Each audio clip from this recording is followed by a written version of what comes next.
جس طرح شخصیت پرستی سے انسان کبھی حق کو نہیں پا سکتا، اسی طرح مروجہ اسکول و کالج میں رائج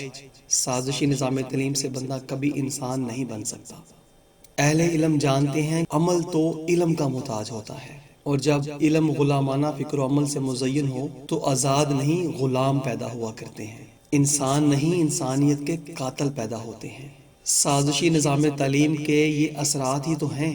جو آج خود کو مسلمانوں کی صف میں شمار کرنے والا حکمران طبقہ شریعت محمدی صلی اللہ علیہ وآلہ وسلم کے نفاذ سے بیزار نظر آتا ہے۔ نظام مصطفیٰ صلی اللہ علیہ وآلہ وسلم جو ہر حال میں مسلمانوں کی سراسر بقا اور کامیابی کا مسکن ہے، اللہ کریم کی خوشنودی اور پیارے نبی صلی اللہ علیہ وآلہ وسلم کی رضا کا ضامن ہے، آج اسے اپنے ہی ہاتھوں سے مسلمان توڑے جا رہے ہیں۔ جس کو دیکھو من مرضی زندگی بسر کرنے پر کمر بستہ دکھائی دیتا ہے، جبکہ دارہ اسلام میں آ جانے کے بعد بندہ اپنی نہیں بلکہ اپنے پیارے نبی صلی اللہ علیہ وآلہ وسلم کی مرضی کے مطابق اپنی زندگی کے شب و روز گزارتا ہے، اور ہر اس راہ کو چھوڑ دیتا ہے جو اللہ کریم کے احکامات اور شریعت مصطفیٰ کے خلاف جاتی ہو۔ وہ راہ بے حیائی کی ہو یا بے شرمی کی، جھوٹ دھوکہ فریب کی ہو یا غیبت چغلی اور لگائی بجائی کی، وہ راہ بے پردگی کی ہو یا گھروں میں سجائے گئے گانے باجوں، فلموں ڈراموں کے مراکز یعنی ٹیلی ویژن یا اس سے جڑے بے شمار ذرائع، وہ موبائل فون ہو یا کمپیوٹر، الغرض ہر وہ چیز جو رحمان کی راہ سے ہٹا کر شیطان کی راہ پر چلانے کا سبب بنے،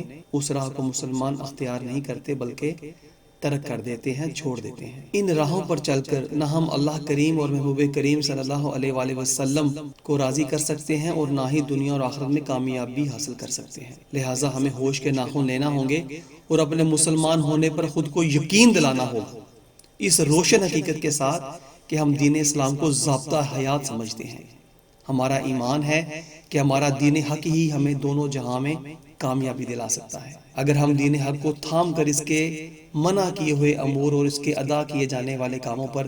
جو اللہ کریم نے ہمیں بجا لانے کا حکم فرمایا ہے، جب تک ہم انہیں بجا نہیں لائیں گے، ہم کبھی بھی فلاح و کامیابی و نصرت کو نہیں پا سکتے۔